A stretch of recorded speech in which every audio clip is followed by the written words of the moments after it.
Let's begin this evening on Capitol Hill, where the first congressional hearing on those attacks in Benghazi, Libya, just wrapped up. The House Oversight and Government Reform Committee held the hearing, questioning top officials with the State Department and embassy security about the situation on the ground there. U.S. Security Officer Eric Nordstrom said he personally sent 2 cables to the U.S. State Department asking for increased security while he was stationed in Libya. Here he is speaking at the hearing a little earlier today. I had not seen an attack of such ferocity and intensity previously in Libya, nor in my time with the Diplomatic Security Service. I'm concerned that this attack signals a new security reality.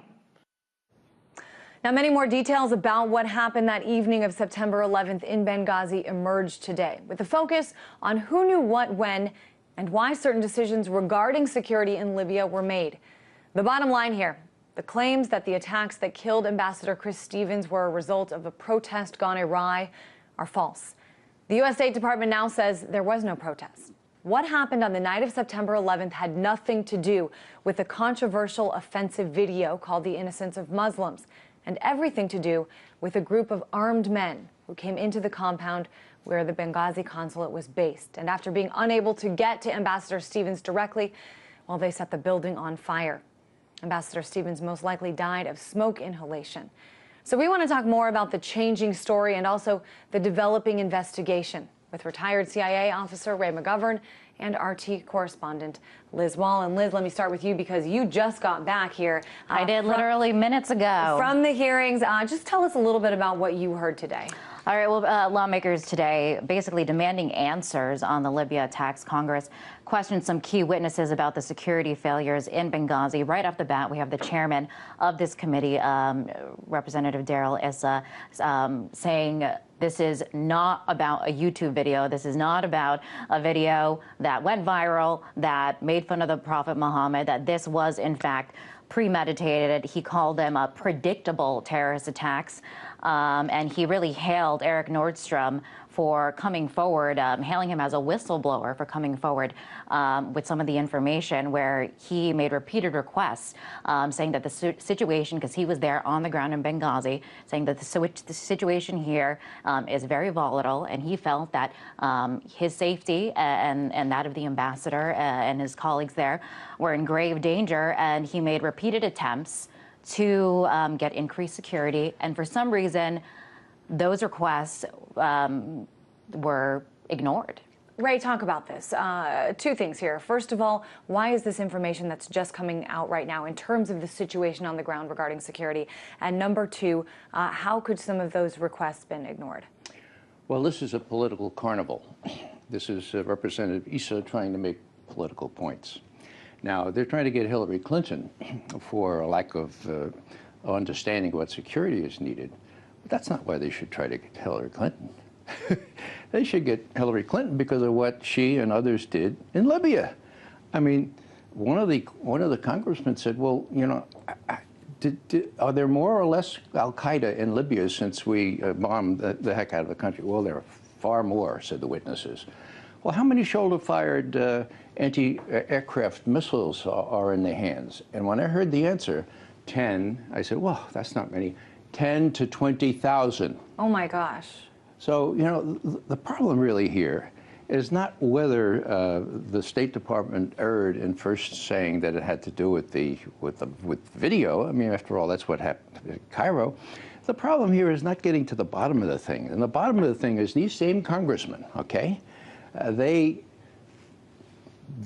forgot their constitutional duty in insisting that before we went to war in Libya, that there be a congressional vote.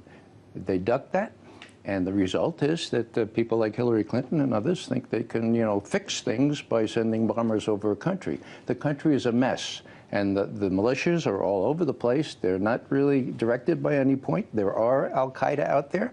But, you know, when you try to think of defending 284 diplomatic representations of the U.S. abroad, I mean, you'd have to wind down the war in Afghanistan to get them enough Marines to go. So what do? They're contractors. They get people from the Libyan nationals, and you can't really depend on them. So the root causes were completely missed.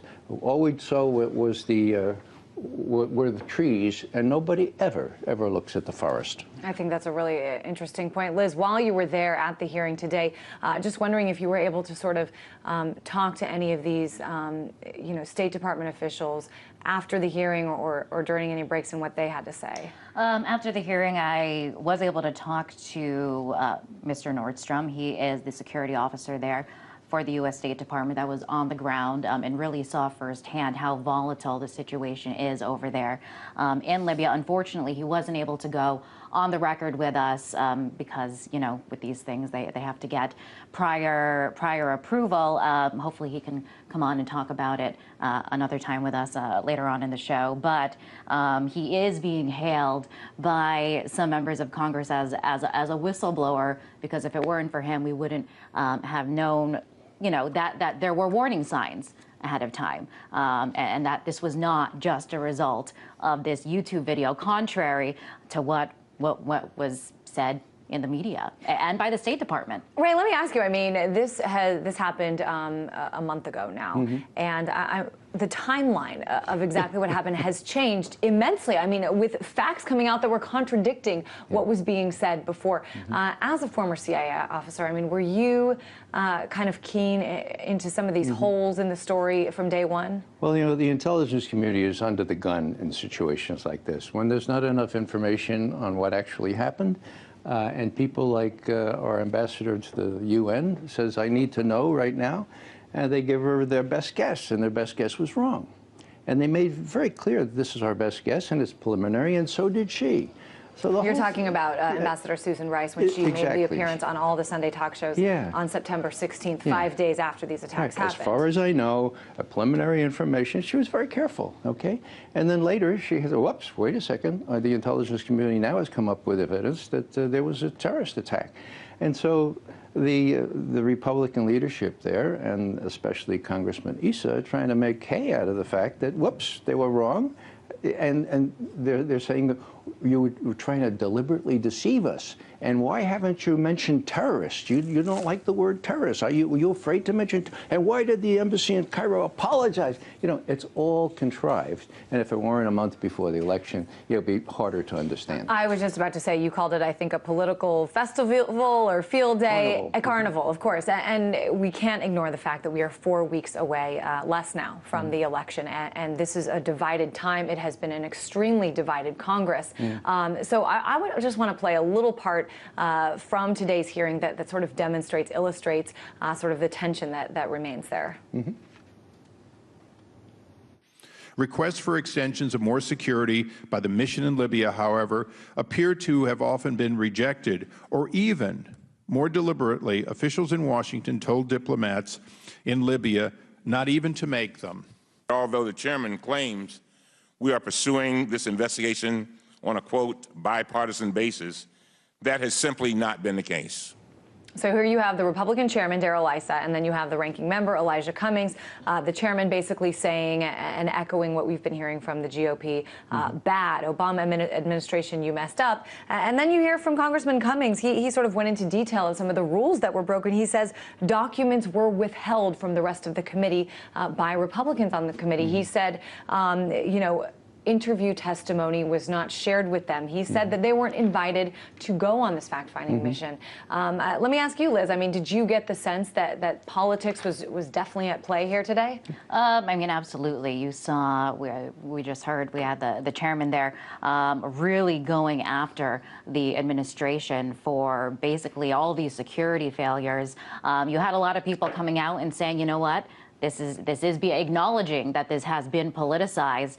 We had members of Congress coming out saying that this is not something that should be politicized. We're 27 days before the election, that this is a bipartisan issue and this is our country first. But as you know, we're 27 days before an election, so it's just not realistic to expect that politics will not be at play. I mean, does politics, and being at play, get in the way of CIA investigations?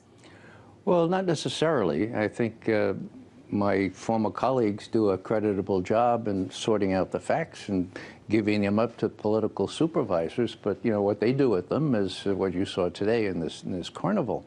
What never comes out is the policy, Why do these people hate us, And when we have enclaves, such as we have in Baghdad now, an incredible embassy, cost almost $1 billion, you know, it's just a matter of time before some rockets are going to land there. And then who's going to be?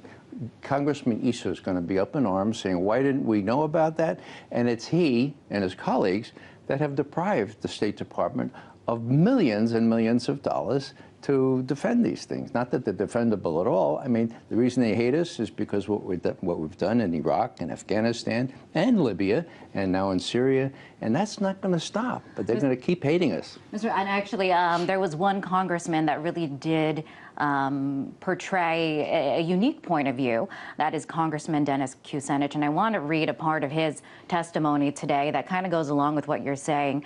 He says, you would think that after 10 years in Iraq and 11 years in Afghanistan, the United States would have learned the consequences of interventionism.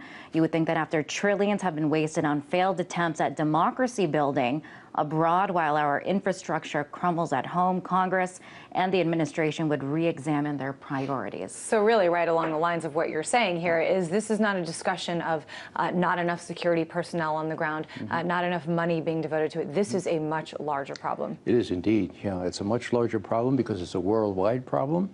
And, you know, if we want people not to hate us, then we have to behave in such a way that we don't give them these kinds of grievances to play on. Even Dick Cheney, after he got out of office, slipped and said, among the grievances that the Arabs and Muslims have is our close support for the State of Israel. Can you imagine? Wow, Dick Cheney said that. Yeah, he had no speechwriter to check it out. So, you know, that's one of the things. The other thing is our support for people like the Saudi dictatorship and so forth like that, and our history of supporting people like Mubarak and even Gaddafi in his last days. So again, I think it's a really important point that these are not, this is not the information that's coming out in investigations like the one we saw today, missing probably some of the larger points here.